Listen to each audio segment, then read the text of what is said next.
I would almost dare to say, try to be in the top 10% of what you do. You know how you start getting there? Is when people start modeling your work.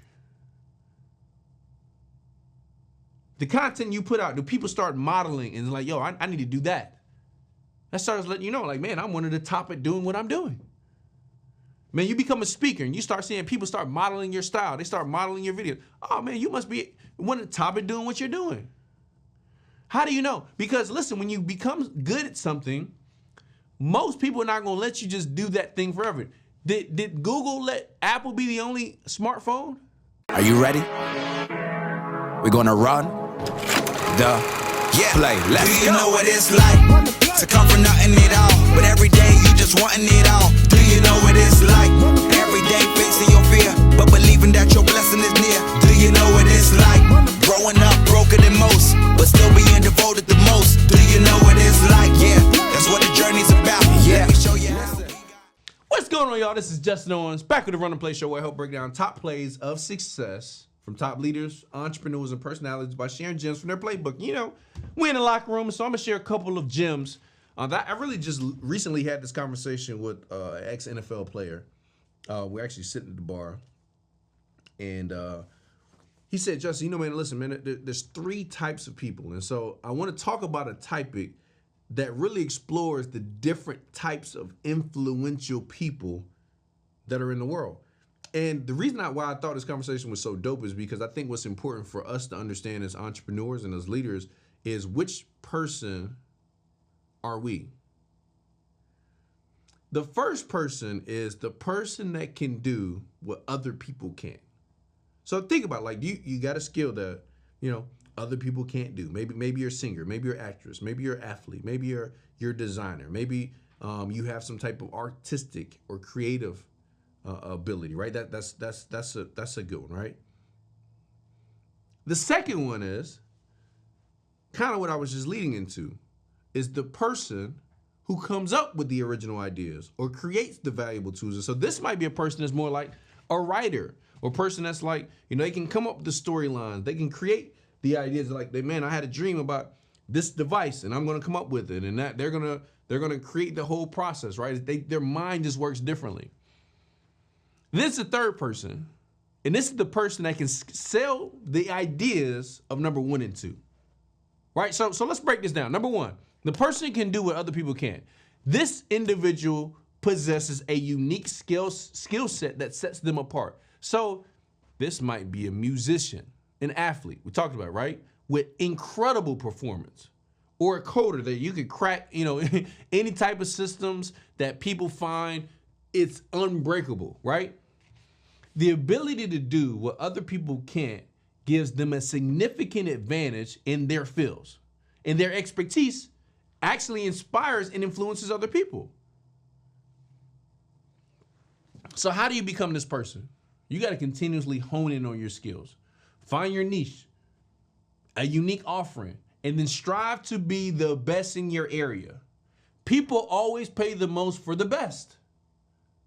So what this is about also is it's about realizing, like, what are my skills and talents that I've been born with, I've been gifted with, but then I've got to work tirelessly to nurture and improve them. I got to get, you know, going to events. I've got to get to, you know, growing as a person. I got to invest into learning skills. I got to put myself in environments where I'm stretched and like, yo, I would have never thought I would have been doing this. That's how you become one of the best. Number 2 is the innovator. This is the person that creates the original ideas and valuable tools. So they could invent a revolutionary, a game-changing product, a groundbreaking theory, develop technology that changes how we live. TikTok, Instagram, Snapchat, Apple, iPhone, the iPod, MP3s, the internet. Think about how big the internet is, and we don't even know who created it. GPS. So we don't have to go to MapQuest anymore. We don't have to go, you know, print it out or go to the store and just try to print it and make sure it was updated with all the new streets. It's done automatically.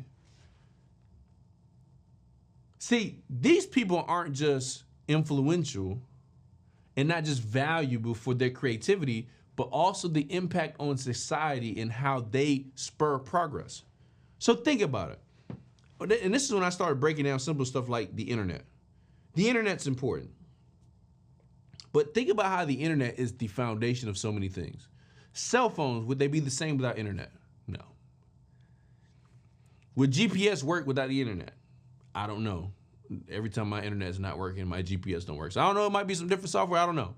But then you start noticing, man, how this stuff starts building on top of each other. Man, this person created the cell phone. Now inside the cell phone, somebody created MP3s and a way to purchase it, and a way to create it, and a way to get movies on your phones. We used to have phones that just worked. They just call people. Now our phones are like mini computers. I can almost do everything from my phone that I can do on my computer today. Not everything, but almost everything. So how do you become an innovator? You have to cultivate a mentality of curiosity and creativity. Like sometimes it's about getting away from stuff. Sometimes it's about asking questions. Like, why are things this way? Why do they have to be this way? And then look for ways to improve them. Whether it's systems or products. You can get into business and be like, man, why do they do it like this? Man, what's funny is some of the biggest innovations have been the answers to very simple questions or simple ideas.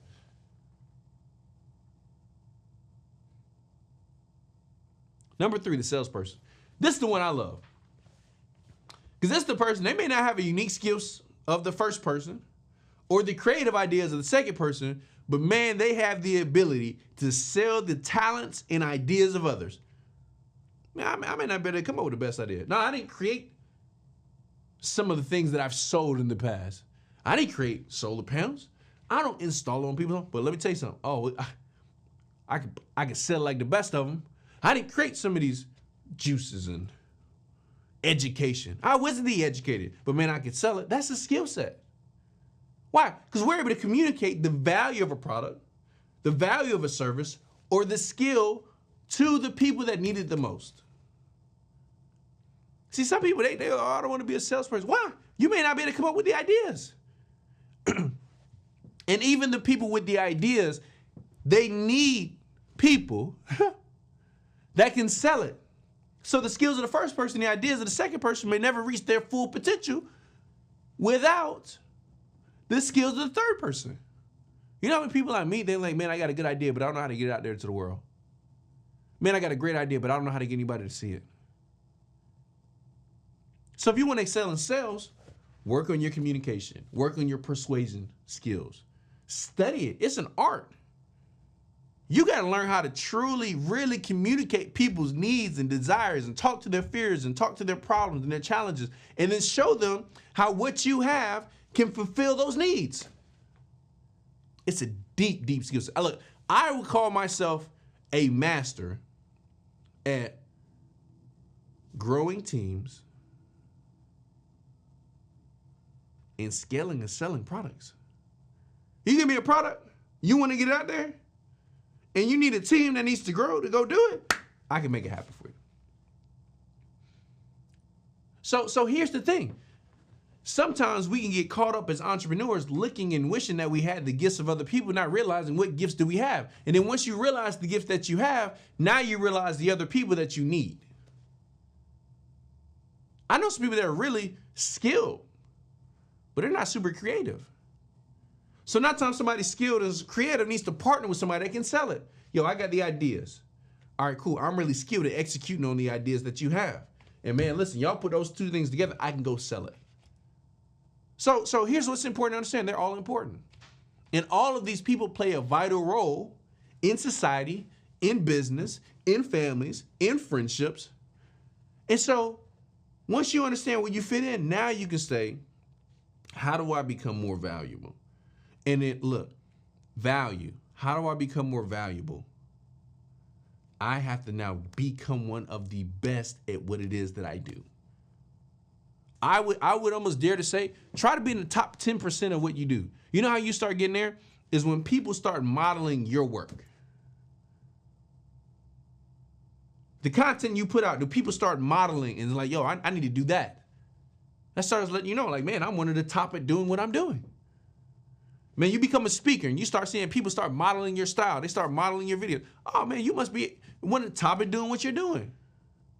How do you know? Because listen, when you become good at something, most people are not gonna let you just do that thing forever. Did Google let Apple be the only smartphone? LG's got a smartphone. Android's got a smartphone. BlackBerry, I don't even know if they got smartphones no more. They were there. They didn't evolve. So man, start looking at like, okay, how can I add value to a place? One of the things of adding value to an organization or to a person is understanding what are my gifts and what are my strengths. Am I the person that has the skill? I'm so skilled and talented that nobody else can do what I do? Or man, am I super creative? Nobody can match my creativity. In this space right here, I dominate it. Or are you the person that's like, man, I'm so good at selling this, can't nobody touch me. And then what are you good at selling? That's a whole nother video that we're gonna talk about next, is how do you figure out if you're that person that's selling, what you need to sell? Because that's something a lot of people don't talk about. But today, we just gave you a play to figure out what type of person are you in society, in companies, in business, as a leader, as a person that can add value to society. So, you know, digest it, study it, meditate on it, and then go run the play. What's going on? Listen, make sure you guys go to runtheplaystore.com, get your official Run the Play gear. We talk about shirts, socks, jackets, for everybody that's Run the Play all across the world. Are you ready? We're gonna run the play. Let's Do you go. know what it's like to come from nothing at all, but every day you just wanting it all? Do you know what it's like? Every day fixing your